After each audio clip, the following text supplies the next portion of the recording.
Berkeley, California. I'm joined by Ralph Schoenman, author of Hidden History of Zionism. Welcome, sir. Mr. Schoenman, first of all, with this report in, will there be any political and legal implications for those who assisted Israel in acquiring these nuclear weapons? The question is really going to the relationship of imperialism to the Zionist state from its inception. In specific terms, now the issue of the use of nuclear weapons. There is a book, The Unspoken Alliance, Israel's Secret Relationship with Apartheid South Africa by Sasha Polako-Saransky, which details the joint development of nuclear weapons, including neutron bombs, by Israel and South Africa, and their testing.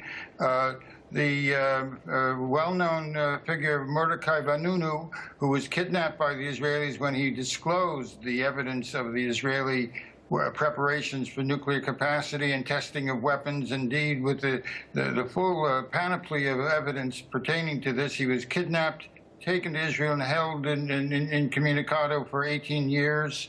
There is a very sordid and menacing history of the use of these weapons to menace peoples across the world.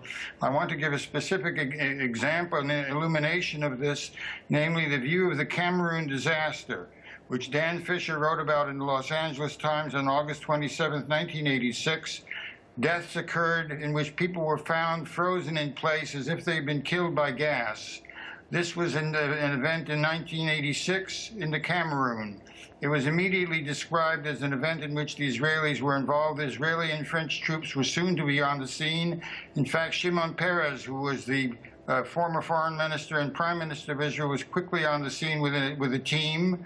And indeed, the evidence about this was documented by Dan Fisher in the Los Angeles Times, as I mentioned, but also there was a detailed account by the Cameroonian journalists which specified the role of the Israelis and the evidence of a neutron weapon. The Lake Neos disaster, 20 years after, revisiting the Israeli connection by Debussy Tande.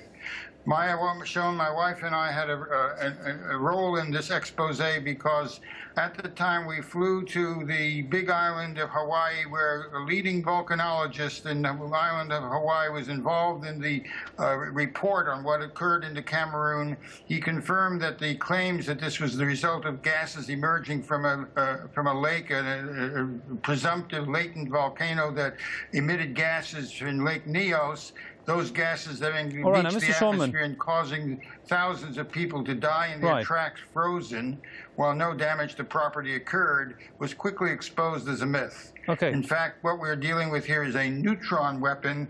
One of the people who was most associated with the neutron bomb, Sam Cohen, who was working with the RAND Corporation in the United States, has detailed the neutron weapon. There's no question whatsoever, given what Vanunu has disclosed, given the evidence in the Cameroon, that neutron weapons have been used and tested by the Israelis with the approval and collusion of the United States and imperial powers, notably France. This is not a new development. The story is important, but it is the culmination of a series of documentations and revelations over a period of 20 and 30 and 40 years.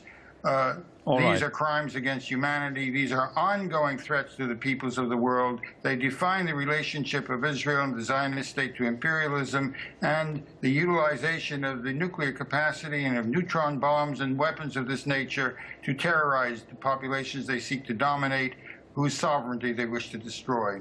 All right. We'll leave it there for the time being. Many thanks to Ralph Schoenman, author of Hidden History of Zionism for Berkeley. Thanks for your thoughts there, sir.